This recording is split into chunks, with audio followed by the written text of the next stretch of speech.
नमस्कार, न्यूज 24 के digital platform पर आप सभी का स्वागत है। मैं हूं सुधीर दंडोतिया।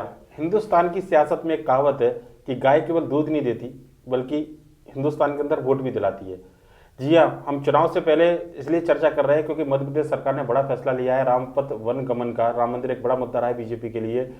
उसके निर्माण को लेकर कल मध्य प्रदेश के मुख्यमंत्री डॉक्टर मोहन यादव ने कई करोड़ का जो है कहना होगा कि शिलान्यास भूमि पूजन करके आए हैं पूरे सर्किट को तैयार करने के लिए। इसके अलावा गायों को लेकर सरकार का अनुदान जो अब तक हुआ करता था उसको डबल कर दिया है। 20 रुपए प्रतिदिन के बजाय 40 रुपए सरकार देगी। साथ ही साथ मध्य प्रदेश में इस साल गौ रक्षा वर्ष मनाया जाएगा, ये भी ऐलान मुख्यमंत्री डॉक्टर मोहन यादव ने किया है। क्या लोकसभा चुनाव से पहले एक बार फिर से बीजेपी राम और गौ माता की शरण में? मेरे साथ चर्चा करने के लिए मेरे सहयोगी राकेश चतुर्वेदी मौजूद है। राकेश, क्या कहे, हर बार राम का मुद्दा चुनाव से पहले आता है, इस बार लोकसभा चुनाव से पहले फिर से राम मंदिर बनकर तैयार हो गया, लेकिन उसको कैश कराने की तैयारी है। बिल्कुल, अब जब लोकसभा चुनाव आने वाले हैं तब राम वन पथगमन का जो खाका है उसका जो पहला चरण है उसका भूमि पूजन हो गया है। तो कहीं ना कहीं बीजेपी के हम विधानसभा के संकल्प पत्र की बात करें तो इस बात का भी जिक्र था कि मध्य प्रदेश में राम वन पथगमन को लेकर बीजेपी संकल्पित है। और अब हम देखें कि भूमि पूजन हुआ है और भूमि पूजन नहीं हुआ बल्कि गाय राम जी के साथ गाय भी साथ में आई है। सीधे तौर पर हम जिस तरह से देखें पूरे देश की जो प्रभु श्री राम के प्रति भावना है, आराध्य देव के प्रति जो आस्था है, मध्य प्रदेश का उस पर अब सीधा लगाव है। हम बात करें भगवान प्रभु राम जब वनवास हुआ तो सबसे अधिक समय उन्होंने मध्य प्रदेश में काटा।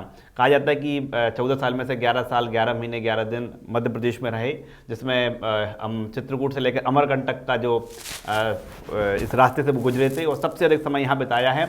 अब यहाँ पर रामपथ गमन जो मार्ग है वहाँ पर चित्रकूट से शुरुआत हुई है, उसकी भूमि पूजन हो चुका है।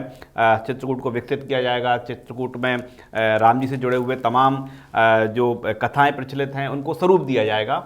तो इसकी शुरुआत कर दी गई है और ये इलेक्शन के बीच सीधे तौर पर फायदा मिलेगा इसका, क्योंकि जिस तरह हमने देखा है कि अयोध्या में प्रभु श्री राम का मंदिर बना है तो लोग मंदिर नहीं जा पा रहे, वो चित्रकूट भी पहुंचे थे, अब वो इस रास्ते से भी गुजरेंगे।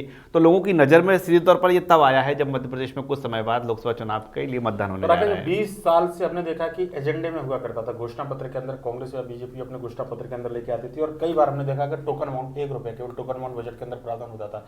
लगता नहीं था कि सरकारें गंभीर प्रयास को लेकर, पर लेकिन राम मंदिर बनने के बाद जो माहौल पूरे देश में बना हुआ है, मुझे लगता है कि मध्य प्रदेश के अंदर भी इसको कैश कराने की तैयारी है। अगर जहां से प्रभु राम गुजरे, जहां से भगवान राम गुजरे मध्य प्रदेश में तकरीबन 300 किलोमीटर से ज्यादा का दायरा है चित्रकूट से अमरकंटक तक का, उसके बाद में फिर छत्तीसगढ़ की सीमा लग जाती है। तो पूरे पथ को एक सर्किट को तैयार करने के साथ में कम से कम जो 7 जिले हैं, मेरे ख्याल से इन 7 जिलों के अंदर तकरीबन 8 या 10 लोकसभा क्षेत्र का तो प्रभाव रहेगा कम से कम। देखिए, सीधे तौर पर रहेगा। और राम जी कितने महत्वपूर्ण है, खासतौर पर राम वन पथगमन कितना महत्वपूर्ण है, हम ये देखें तो न सिर्फ बीजेपी ये इस सर्किट को बनाने के लिए अपनी घोषणाएं करती आई, बल्कि हम कांग्रेस की बात करें तो कांग्रेस भी अपने वचन पत्र में बात लेकर आई थी कि कांग्रेस जो है 2018 का जब चुनाव हुए थे और अभी भी जिक्र उसका हुआ था, और 18 के चुनाव के बाद जब कांग्रेस गवर्नमेंट में आई थी तो हमने देखा था कि सीता मैया के मंदिर भी हम बनाएंगे, वो श्रीलंका में जाकर मध्य प्रदेश सरकार श्रीलंका तक गई थी, यहाँ के धर्म मंत्री पीसी शर्मा वहां तक पहुंचे थे। तो ये राम जी कितने महत्वपूर्ण हैं, दोनों ही पार्टियां इसके लिए साथ थी। कमलनाथ सरकार ने भी ये कहा था कि राम वन पथगमन बनाने को लेकर जो उसने एक बेसिक खाका तैयार किया था, हालांकि उस इतना मौका नहीं मिला, लेकिन अब जब बीजेपी को एक बार फिर नए से मौका मिला है, लेकिन इस बार सीधे तौर पर संकेत दे दिया गया कि भूमि पूजन कर दिया गया है। कैसा स्वरूप होगा चित्रकूट का, कौन कौन से निर्माण होंगे, इसका पूरा खाका सामने रख दिया गया है। और हम देखें कि इस तरह से महाकाल लोक का जो पूरा विस्तार हुआ है, महाकाल लोक का निर्माण हुआ है, तो अब लोगों को एक भरोसा है कि हाँ भूमि पूजन हुआ है तो एक दिन वो दिन भी आएगा जिस दिन लोकार्पण भी होगा।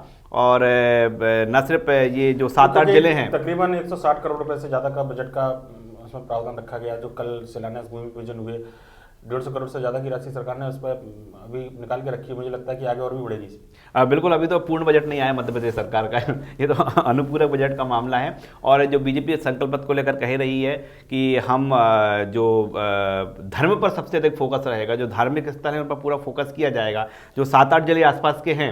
इसके साथ ही लोकसभाओं की बात करें तो लोकसभा भी सीधे तौर पर जुड़ी हुई हैं। हालांकि बीजेपी एक और ये भी वादा दावा करती आई है कि जो पक्ष है बीजेपी के, मध्य प्रदेश में बीजेपी के पक्ष में माहौल बना हुआ है, लेकिन कसर किसी तरह की नहीं छोड़ी जा रही है। हम मालवा तरफ देखें तो शिवमय पूरा मध्य प्रदेश आज नजर ही आ रहा है, महाशिवरात्रि है, लेकिन वो बेल्ट जहां पर बीजेपी को लग रहा है कि राम जी के जरिए और जिस तरह पूरा देश में माहौल बना हुआ है, बीजेपी अपने पक्ष में और अधिक माहौल बना राम सकती जी है। नहीं, सीएम बोल रहे हैं कि जहां भगवान कृष्ण और भगवान राम के चरण पड़े मध्य प्रदेश की धरती पर, सबको तीर्थ के रूप में विकसित करेंगे। ग्वालियर चंबल की बात तो उज्जैन में तो भगवान श्री कृष्ण ने पढ़ाई की, वहाँ भी वो तो अपने आप में बड़ा तीर्थ है ये महाकाल, जहाँ साक्षात प्रभु विराजे हुए हैं। और पर गाय को लेकर चर्चा की जाए, अनुदान 20 रुपये से 40 रुपये करना, गौरक्षा वर्ष मनाना। देखिए, इसमें हम सीधे तौर पर समझें तो गायों के प्रति तमाम जो घोषणाएं हो रही हैं, लेकिन इम्प्लीमेंटेशन जिसने किया था वो कमलनाथ ने किया था जब कांग्रेस की सरकार आई थी। जब मध्य प्रदेश में बात करें तो सरकारी गौशालाएं थी नहीं इससे पहले, अनुदान प्राप्त जरूर कुछ गौशालाएं थी, निजी गौशालाएं थी, लेकिन मध्य प्रदेश में पहली बार यदि गौशालाओं का निर्माण हुआ तो कांग्रेस ने किया, कमलनाथ ने बनाई और 1000 गौशालाएं बनाने का पूरा संकल्प तैयार किया था, कई गौशालाओं का निर्माण किया है। तो लोगों के बीच एक भावना तो है कि गौ के लिए, गायों के लिए किसी ने काम किया है तो कांग्रेस ने किया है, जो जमीनी रूप से देखने को मिला है। और कमलनाथ ने गायों के चारे की राशि भी बढ़ाई थी। अब जब एक बार फिर बीजेपी को मौका मिला है तो बीजेपी इस विषय को भी अधूरा नहीं छोड़ना चाहती। हालांकि हम बात करें पिछले 3-3.5 साल में इन गायों जो गौशाला है उनका निर्माण लगातार हुआ है। एक बार फिर शिवराज सरकार ने भी गायों के चारे के लिए राशि बढ़ाई थी, तक बनने लगे हैं मध्य प्रदेश, गो अभ्यारण्य तक बनने लगे हैं। देखा कि पूरा अभ्यारण्य, पूरा जंगल का एक गाय के लिए बड़ा अभ्यारण्य पूरा तैयार किया गया। और गायों की बात करें तो मध्य प्रदेश में अभी भी ऐसी स्थिति है कि जब बारिश के समय सबसे ज़्यादा देखने को मिलती है कि गायें जब खेत में पानी होता है तो सड़कों पर देखने को मिलती हैं। तो दावे तमाम किए जा रहे हैं, लेकिन जब लोग देखते हैं कि जो सड़क से गुजरते हैं, क्योंकि लोग भी बारिश के बीच मेन सड़कों का ही चुनाव करते हैं, जो उन सड़कों पर गायें दिखती है तो लोगों को पता चलता है कि सरकारें करती क्या हैं और कहती क्या हैं। लेकिन अब इस बार नए सिरे से प्लानिंग हुई है और ये जो पूरा गोवर्ष मनाने का जो संकल्प लिया गया है, गोरक्षा वर्ष, इसमें ये भी कहा गया है कि सिर्फ तो मनाना नहीं है बल्कि गाय सड़क पर ना दिखे, गाय घर के बाहर ना दिखें, इसके लिए तमाम प्रावधान भी करने की बात कही है। नई गौशालाओं का निर्माण होगा, जो गायों के मालिक हैं उनकी जिम्मेदारी तय की जाएगी। और इसमें तो सुनने में भी आ रहा है कि एक नई जो नीति बन के सामने आएगी उसमें गाय का अंतिम संस्कार अनिवार्य किया जाएगा। यदि वो गाय गौशाला की है तो ये गौशाला प्रबंधन की जिम्मेदारी होगी, यदि वो गाय किसी व्यक्ति की है तो व्यक्ति की जिम्मेदारी होगी कि गाय के जो मरने के बाद अवशेष हैं वो देखने को ना लगे, बल्कि इसकी एक विधि विधान से मतलब गाय अगर माता है तो कम से कम वो सम्मान मिलना चाहिए, जीते जी भी और जीवन के उपरांत भी बिल्कुल मिलना चाहिए। और लेकिन हम देखें कि जो सियासत के कारण ये जो तमाम काम हो रहे हैं, तो एक बात अच्छी है कि भले ही इसके बीच सियासत हो लेकिन एक अच्छा काम होने जा रहा है। गाय को जो सब माता मानते हैं तो माता का दर्जा इसके जरिए मिलेगा, भले वो उसका जरिया सियासती क्यों ना हो, लेकिन एक कह सकते हैं इसके जरिए। बिल्कुल राकेश, क्योंकि मालूम है क्या कि हम बात करें गौवंश जो है कभी किसी भी राष्ट्र के लिए समृद्धि का प्रतीक माना जाता था। हमने देखा त्रेता युग द्वापर गाँव पर उस समय राजाओं की पहचान हुआ करती थी कि इसके पास में इतना गौवंश है। भगवान श्री कृष्ण के जमाने में पढ़ते हम लोग, जिसके बाद जितना बड़ा गौवंश था उतना समृद्ध राज्य माना जाता था, क्योंकि गाय अकेली दूध नहीं देती है, गाय का गोबर है, गाय का अगर गौमूत्र भी है तो अपशिष्ट मतलब कीटनाशक का काम करता है, औषधि के लिए काम करता है, गोबर का हमने देखा ईंधन का काम बनाने में काम आता है, दूध जो है वो तो गुणकारी है ये गाय का।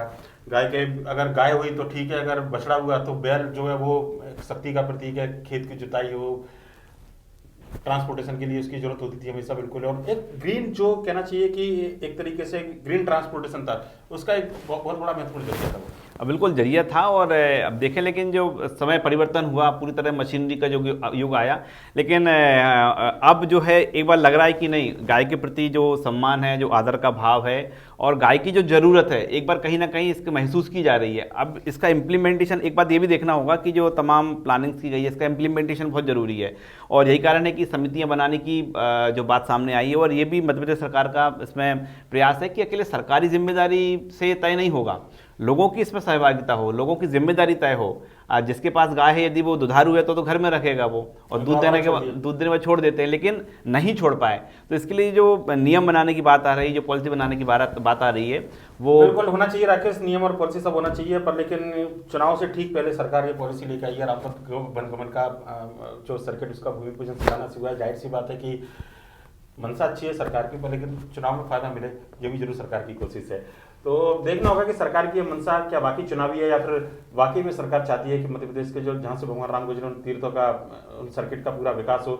और गायों को लेकर गौरक्षा वर्ष की बात की जा रही है, तो वाकई में अगर सड़क पर आवारा गौवंश न दिखे तभी माना जाएगा कि सरकार की मंशा पूरी तरीके से सफल है। नमस्कार।